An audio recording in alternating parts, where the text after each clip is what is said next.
ad-dini kullihi walau karihal musyrikun. Asyhadu an la ilaha illallah wahdahu la syarika lah, al-malikul haqqul mubin. Wa asyhadu anna Muhammadan abduhu wa rasuluh, khatamul anbiya'i wal mursalin. Allahumma salli wa sallim ala sayyidina Muhammadin wa ala alihi wa ashabihi ajma'in. Amma ba'du fa ya ibadallah, usikum wa nafsi bi taqwallah wa ta'atihi la'allakum tuflihun.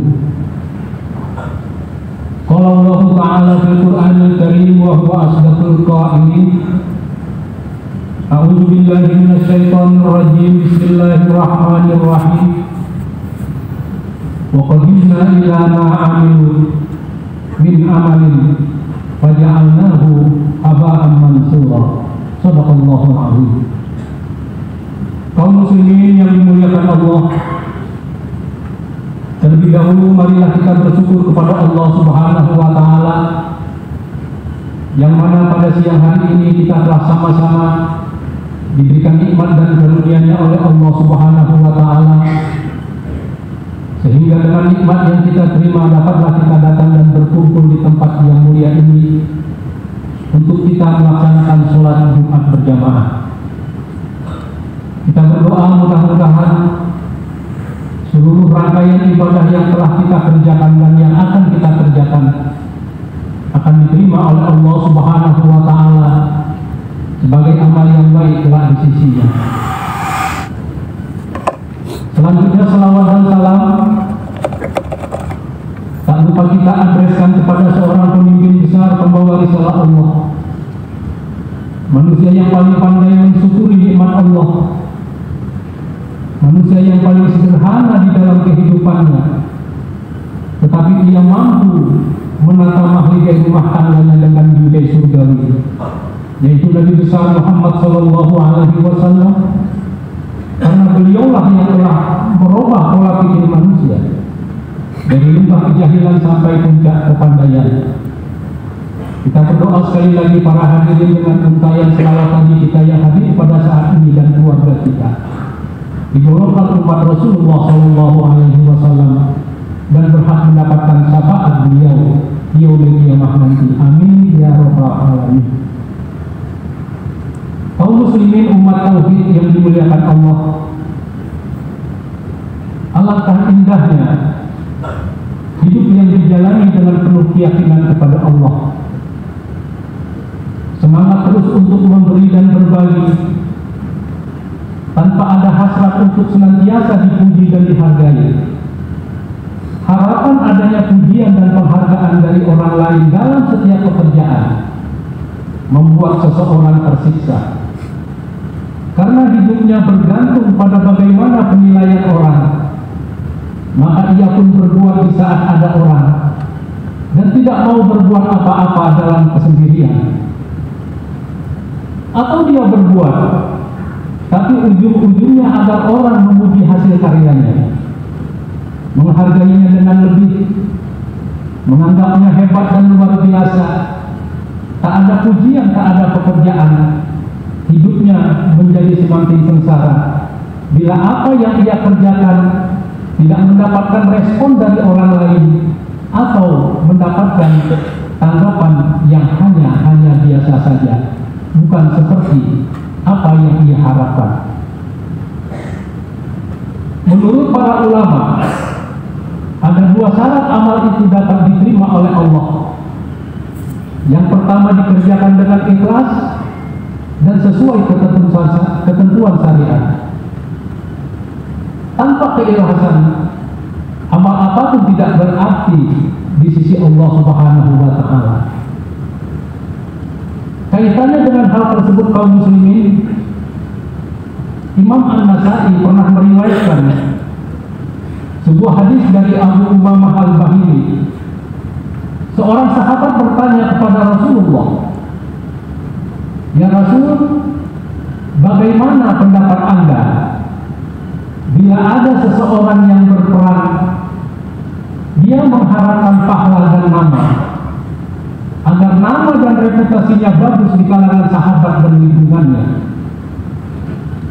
Jawaban dari seseorang yang kehadiran membawa rahmat bagi seluruh alam semesta ini, Rasulullah menjawab, dia tidak mendapatkan apa-apa, jawab Rasulullah.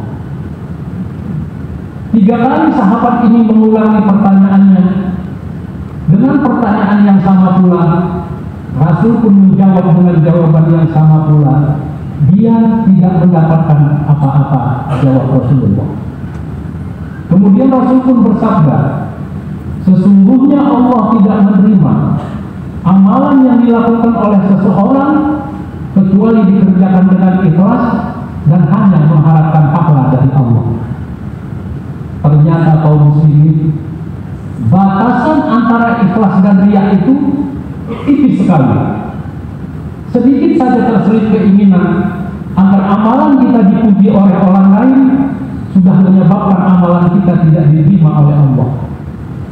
Apalagi keinginan agar dikenal, disebut-sebut sebagai orang hebat, orang soleh, intelek, pintar, dermawan, dan berbagai julukan yang menjadi selera nafsu. Semua itu dapat meruntuhkan gunung kebaikan yang sudah kita lakukan. Oleh sebab itu, sebanyak apapun tenaga yang sudah kita kerahkan, selama apapun waktu yang kita gunakan, sebesar apapun uang yang kita keluarkan, bila melaksanakannya tanpa niat yang ikhlas, amalan itu tidak akan diterima oleh Allah. Kemurnian niat menjadi penentu utama dalam proses interaksi kita kepada Allah Subhanahu wa Ta'ala. Orang yang merawat sifat riya dalam dirinya tidak mempunyai kepercayaan kepada diri sendiri. Ia tidak memiliki independensi diri. Ia melihat dirinya dari kacamata orang lain. Orang lainlah yang menentukan dirinya baik atau tidak. Alur hati dan pemikirannya ditentukan seberapa banyak komentar orang lain. Tujuannya adalah pujian dan penghargaan. Itulah yang menjadi tumpuan pikiran dan geraknya. Ia memang rajin sholat agar dianggap sebagai orang soleh.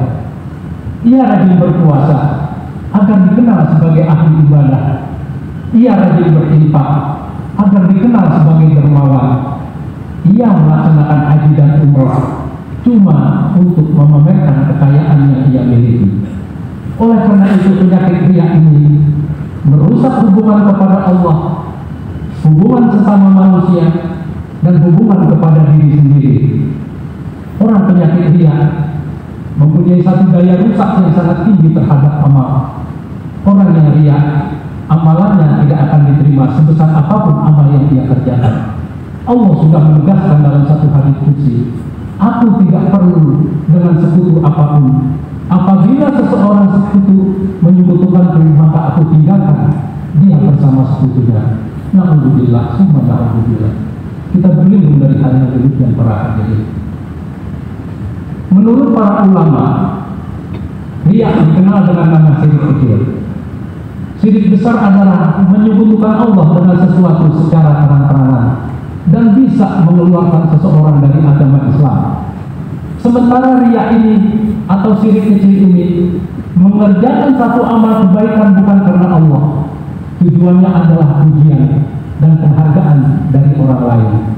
Perasaan riya ini tidak mengeluarkan seseorang dari agama, tapi dapat menjadikan amal yang ia kerjakan menjadi sia-sia. Dijelaskan oleh Allah dalam surat Al-Furqan pada ayat 23, Allah berfirman, wa qadimna ila ma 'amilu min amalin faja'alnahu haba'an mansura. Dan kami hadapi seluruh amal kebaikan yang mereka kerjakan, lalu aku jadikan amal tersebut bagaikan debu yang berterbangan. Na'udzubillah. Dalam satu riwayat, seorang sahabat yang bernama Mu'adz bin Jabal pernah menangis terseduh-seduh saat berziarah ke makam Rasulullah. Ketika beliau ditanya tentang hal tersebut, beliau menjawab, aku menangis teringat dalam satu hadis Rasulullah, innal qalila minal riya'i syirkun.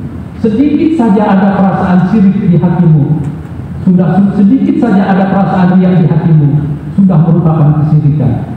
Tipis sekali para hadirin. Syirik ini, riya ini masuk ke dalam hati kita. Setan terus berulah memperdaya manusia agar amal yang ia kerjakan menjadi sia-sia, yang akhirnya yang ia dapati hanya lelahnya saja. Bukankah dalam satu hadis Rasulullah menyatakan, "Kam min sha'im laisa lahu min siyam illa al-ju'wa atas." Berapa banyak dari umatku yang berpuasa, dia tidak mendapatkan apa-apa dari puasanya, melainkan lapar dan haus. Berapa banyak di antara kita yang bangun malam untuk sholat, dia tidak mendapatkan pahala sholatnya, melainkan capek dan begadang saja. Kaum muslimin, meninggalkan riya memang berat, tapi bukan berarti kita tidak bisa melaksanakan. Menjadi orang ikhlas butuh perjuangan, butuh latihan, dan butuh kesungguhan. Sekali menjadi ikhlas, kita akan merasakan kedahsyatannya. Demikianlah khutbah Jumat yang dapat kami sampaikan. Mudah-mudahan kita yang hadir akan memperoleh ilmu yang bermanfaat, ilmu yang menyelamatkan kita baik dunia maupun akhirat, dan kita berlindung kepada Allah. Mudah-mudahan Allah senantiasa menjaga kita dari sifat-sifat yang tercela. Barakallahu li wa lakum fil Qur'anil azim wa nafa'ani wa iyyakum bima fihi min al-ayati wa dhikril hakim. Taqabbal minni wa minkum tilawatahu innahu huwas samiul alim. Aqulu qawli hadza astaghfirullah li wa lakum wa li sa'iril muslimin wal muslimat wal mu'minin wal mu'minat astaghfiruhu innahu huwar rahimur rahim. Allahumma shalli wa sallim ala sayyidina Muhammadin wa ala ali sayyidina Muhammad.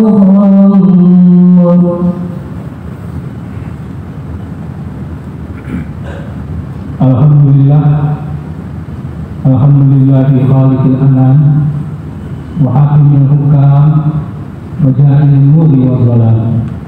Asyhadu an la ilaha illallah wahdahu la syarika lah dzul jalali wal ikram, wa asyhadu anna Muhammadan abduhu wa rasuluh al-mab'utsu bi syara'i'il Islam. Allahumma shalli wa sallim ala sayyidina Muhammadin wa ala alihi wa ashabihi kiram.